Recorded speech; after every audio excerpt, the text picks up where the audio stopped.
네. 이번 테마는 계속 이어가는 일 잘하는 우리 정부 칭찬 좀 합시다라는 테마입니다. 네. 여태 한 거 아니에요? 이거는 이제 우리 국가의 국격에 대한 얘기를 한 거고요. 우리 이제 조금 짚어서 일 잘하고 있는 우리 국가 공무원들 칭찬 좀 해주자라는 차원에서 마련을 한 겁니다. 방송할 맛 나는 것 같아요, 네. 요즘. 결과적으로 이 이제 코로나 사태가 경제적인 위기를 몰고 오고 있다. 사실이에요. 네. 전 세계에 제대로 돌아가고 있는 금융시장이라든지 산업 현장이 없기 때문에 아마 올해 전 세계는 엄청난 그 경제적 폭폭풍을 맞을 걸로 보입니다. 그 중에 가장 큰 문제가 금융시장의 불운이라고 저는 늘 생각을 해요. 왜냐하면 기축통화 국가들이 이유는 이제 그 자체적인 유로화를 쓰죠. 미국도 마찬가지고 일본도 엔화를 씁니다. 그리고 중국도 일본은 기축통화국에 들어가 있어요. 근데 이런 기축통화권을 가진 국가들이 지금 어마어마한 확대 재정들을 막 쏟아붓고 있습니다. 미국이 1200조를 트럼프가 먼저 쏜다고 얘기를 했죠. 유럽의 웬만한 국가들 400조에서 200조씩 전부 다 지금 예산으로 쏟아붓고 있습니다. 중국은 4,800조 쏟아붓는다고 했으니까 뭐 할 말이 아닌 거고요. 아베도 올림픽이 이제 포기 상태로 들어갔기 때문에 연기가 됐기 때문에 아마 코로나 비상 예산 뭐 이런 방식으로 해갖고 최소한 500조 원에서 1000조 원 가까운 돈을 찍어내갖고 뿌릴 걸로 보입니다. 문제는 얘네들은 기축 통화국이기 때문에 이런 식으로 돈을 양적으로 풀어 헤쳐가지고 쓰는데 아무런 지장이 없어요. 파이가 크거든. 물타기가 되는 겁니다. 국제시장 안에서. 근데 기축통화에 못 들어가는 국가들은요, 이거를 상대적으로 극복할 방법이 없어요. 그렇게 되기 때문에 이제 환율 변동이라든지 이런 걸로 인해서 엄청난 충격을 받게 될 가능성이 높아지고 있다는 거죠. 가장 대표적인 게 달러화의 폭락에 의한 자국 화폐의 어떤 영향, 그리고 이제 국가가 미칠 수 있는 영향인 거예요. 조중동 같은 놈들이 이러한 그 사안을 놔두고 지금 한국 큰일 났다. 이제 외국인들 자본 다 빠져나가고 이제 환율 급등하게 되면 한국 경기가 망한다라는 방식으로 마구 얘기를 쏟아부었습니다만 미국이 1200조 원 집행을 선언하고 난 그 다음날 한국과 미국 간에 600억 달러 규모의 통화스와프 체결 소식이 알려졌습니다. 이걸 통해 가지고 한 80원 가까이 치솟았던 환율이 제자리로 내려왔고요. 주식시장 폭락이 있었습니다만 바로 회복세로 전환되고 있고 이번 주 들어서는 지금 화요일 수요일부터 이제 오히려 상승을 하고 있더라고요. 주식시장이. 네. 그래서 이제 이걸 가지고 미국이 우리 입장을 봐준 건가? 아니면은 이게 우연의 일치인가? 뭐 이런 식으로 생각하는 사람들이 많은데요. 이 통화스와프라고 하는 게 쉬운 게 아닙니다. 이게 2008년도 때 외환위기 있었을 때 그때 한번 미국하고 통화스와프가 있었고 이번이 두 번째인 거예요. 근데 그때는 300억 달러였고 지금은 600억 달러를 6개월 동안 유지하는 방향으로. 그러니까 그 600억 달러에 대한 일정의 보험이 생긴 거예요. 보험이. 왜? 통화스와프는요. 언제 그 돈을 인출하더라든지 우리가 600억을 갖다 쓰더라도 그 당시 환율이 아닌 계약 단위의 환율로 그 돈을 끌어올 수가 있습니다. 그렇기 때문에 우리는 지금 1200대 초반의 환율로 600억 달러의 예금을 갖고 있는 상황인 거죠. 지금 조중동이나 그 기레기 같은 경우에는 한미 뭐 방위비 협상도 안 돌아가고 있고 뭐 우리가 지금 뭐 친중 노선을 펼치라고 트럼프가 우리도 싫어하고 있고 뭐 이런 산적한 문제 때문에 미국한테 미움받아서 이제 우리는 큰일 났다 이런 식으로 얘기를 하고 있는데 여기에 대한 스와프가 딱 일어나자마자 전부 다 주둥이를 닫았죠. 근데 이게 주중이 닿진 않았고 일본하고도 통화 스와프 해야 된다 이런 얘기도 하고. 일본 애들은 지들이 우리한테 먼저 끄는 거야 이 쓰레기들아. 지금 와서 일본 도와주러 우리가 스와프를 왜 하니? 특히 이번에 그 통화 스와프를 이뤄낸 그 주된 공신이 홍남기 부총리예요. 네. 홍남기 부총리는 당시에 이제 워싱턴 그 2008년도에 외환위기가 있었을 때 워싱턴에서 재경관으로 근무하면서 미국 통화당국 책임자하고 굉장히 인적 네트워크가 네트워크가 두꺼웠다고 합니다. 그게 뭐 FED 의장이라든지 뭐 이런 사람들을 비롯해서 미국 금융계 또는 정계에 상당히 발이 넓었다는 거죠. 그래서 이번에 그 문우신이라고 이제 미국 재무장관한테 손편지를 썼다고 합니다. 손편지를 써서 어, 친서를 보낸 거죠. 통화스와프가 필요합니다. 이러한 부분에서 혹시 미국이 통화스와프를 추가 확대할 때 한국을 잊지 말아 주십시오라고 하는 편지를 보냈다고 하는 겁니다. 이러한 준비가 언제부터 이루어졌냐면 2월달, 그러니까 2월달 20일, 22일 날 사우디아라비아에서 G20 재무장관 회의가 있었는데 이때 이미 이 홍남기 장관이 요거에 대한 준비에 들어갔다는 거죠. 그래서 지금 파월 미 지금 연방준비제도 의장하고 단독으로 면담을 했고, 그래서 미국이 재정 확대가 필요할 경우에 통화스와프에 대한 체결을 하자라고 하는 얘기가 이미 지난달 말에 준비가 돼 있었던 거예요.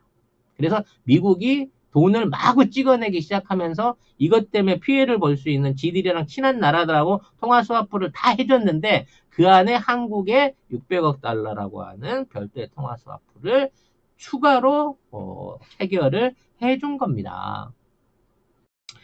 우리나라는 미국 외에 다른 국가들하고도 체결을 하고 있습니다. 약 이게 1,300억 달러 규모 됩니다. 캐나다 같은 국가하고는 무제한, 이게 그 한도가 없는 무제한 통화스와프 계획을 맺고 있습니다. 그리고 스위스, 중국, 이제 스위스하고 100억 달러, 중국하고 560억 달러, 이 통화스와프 규모예요. 호주하고 80억 달러, 말레이시아하고 47억 달러, 인도네시아하고 100억 달러, 아랍에미레이트하고 54억 달러. 그리고 이제 치앙마이 이니셔티브라고 이 동남아 아세안 국가들하고 같이 묶어진 통화스와프안에도 384억 달러를 추가로 갖고 있습니다. 그래서 우리가 갖고 있는 통화스와프 총 규모가 3,500억 달러 수준에 이릅니다. 그리고 우리가 지금 보유하고 있는 외환 보유가 4천억 달러 가까이 됩니다. 그러니까 약 7,500억 달러 갖고 정도의 외환 보유고를 우린 이미 보유하고 있는 겁니다. 뭐 제2의 IMF가 온다? 7,800억 달러의 규모면 일본의 수준하고도 맞먹을 수 있는 규모의 수준인 겁니다. 어마어마한 달러 보유고와 그 외환에 대한 관리 능력을 가지고 있다는 거예요. 우리가 이렇게 많이 갖고 있다는 거 알려지면 우리나라 환율 막 떨어질 수 있어. 내가 그래서 그동안 얘기를 안 해드린 거야. 아무튼 얘네들이 얘기하는 외환 부족과 외국인 자본 이탈 없습니다. 지금 우리 증시 안에서 거의 20조 원 가까운 규모의 돈들을 외국인과 기관들이 팔아치웠어요. 왜냐면 정세가 불안하니까 얘네들 입장에서는 현금화를 하고 싶었겠죠.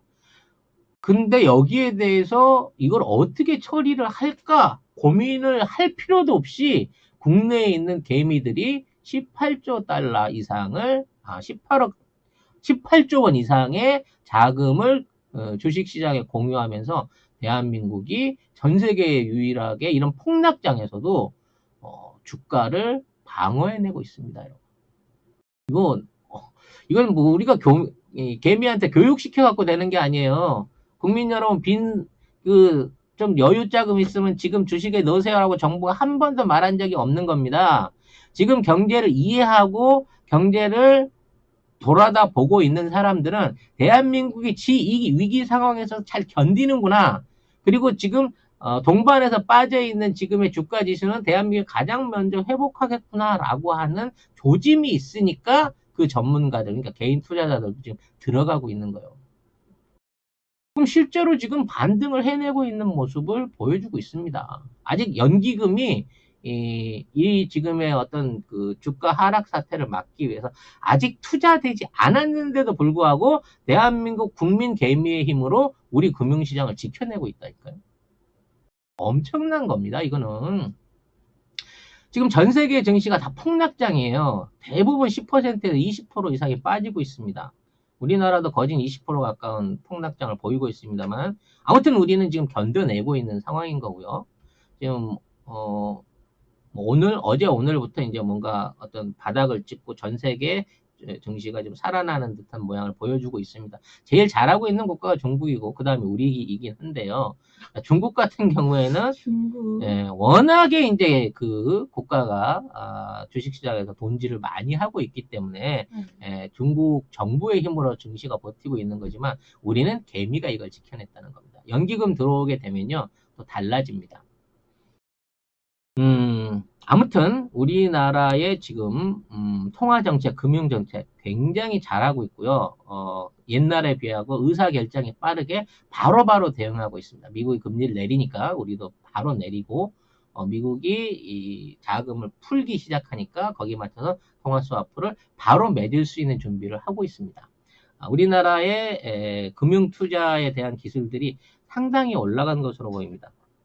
제대로 된 국뽕 하나 찍어드릴까요? 또? 우리나라에는 전 세계에서 손꼽을 만한 탑5에 들 수 있을 만한 거대한 투자기관이 한 군데가 있습니다. 어딜까요? 뭘 투자해요? 주식? 그러니까 주식이나 뭐 이런 걸 투자할 수 있는 거대한 투자 펀드가 하나 있어요. 그게 뭘까요? 국민연금입니다. 우리 국민연금이 규모가 지금 700조 원을 살짝 넘는 수준으로 제가 알고 있는데요. 아무튼 이 엄청난 기금들을 운영할 수 있는 여윳돈이 있습니다. 근데 이제 그동안 그 국민연금도 실제로 이제 연금 운영 사업을 합니다. 그래서 수익률을 발표를 하는데 이명박근혜 시절에 이 국민연금이 이 수익률이요 1%대를 못 벗어났어요. 그러니까 투자를 해갖고 1년에 1% 이상을 벌어본 적이 없습니다. 네, 손해 안 보면 다행인 정도. 그렇죠. 그런 정도만 했죠. 정말 이상한 짓을 하거든. 뭐, 네. 그 말도 안 되는 부동산을 사거나, 무슨 그 자원외교 한답시고 뭐 이상한 데다가 돈을 빌려주고 꿔주고 해서 못 받고 이러다 보니까 국민연금이라고 하는 700조 원 넘는 엄청난 재원들을 가지고 돈을 못 벌어왔다는 거예요.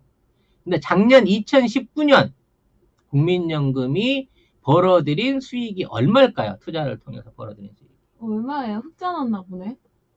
무려 10.2% 흑자로 72조 원, 73조 원을 벌어들였습니다. 와. 이거 실제 있는 얘기예요, 여러분. 왜 뉴스에서 안 나오는지 모르지만 있는 얘기입니다. 그러니까. 73조 원이라고 하면요. 대한민국이 1년에 걷어들이는 무역과 수출에서 얻어지는 무역 수지 총액보다도 많은 금액입니다. 이거를 국민연금이 그러니까 작년 한 해 동안 투자를 통해서 그 돈을 벌어들였다는 겁니다. 삼성, 현대, 대우가 열심히 몰빵해가지고 열심히 수출해서 그걸로 해갖고 벌어들인 무역 수지 총 흑자보다 국민연금이 작년 1년 동안 기금을 운영을 통해서 벌어들인 돈이 더 크다는 거예요. 우리나라 정부가 이렇게 잘하고 있습니다. 뭐 국민연금 고갈된다, 뭐 의료보험 뭐 고갈된다. 지금 이런 실적대로 한 10년만 운영해주면요. 국민연금 보장 연도와 금액이 확 올라갈 수 있습니다. 이게 잘하는 정부, 잘하는 국가, 잘하는 행정이 만들어내는 보이지 않는 이득이란 말이에요. 이런 거를 뉴스를 좀 쓰란 말이야, 이 기레기들은. 응? 정권 하나 잘 세우니까 모든 게 진짜 많이 바뀌네요. 그동안 잃어버린 거를 원망하고 화내는 거는 뭐 분노의 그 상황이겠습니다만 이걸 개선하고 이를 통해 가지고 새로운 이제 국민을 위한 또 국가를 발전시키기 위한 정책을 펼치기만 하면요. 대한민국은 무한한 가능성이 있는 국가라는 걸 우리가 이번에 보여주고 있지 않습니까? 이건 정말 우리 국민들의 단합된 능력, 깨어있는 능력이 아니면 보여줄 수 없는 거예요. 그리고 이런 국민을 우선으로 하는 외교가 아니라면 해낼 수 없는 외교적인 성과들을 거둬내고 있다는 겁니다.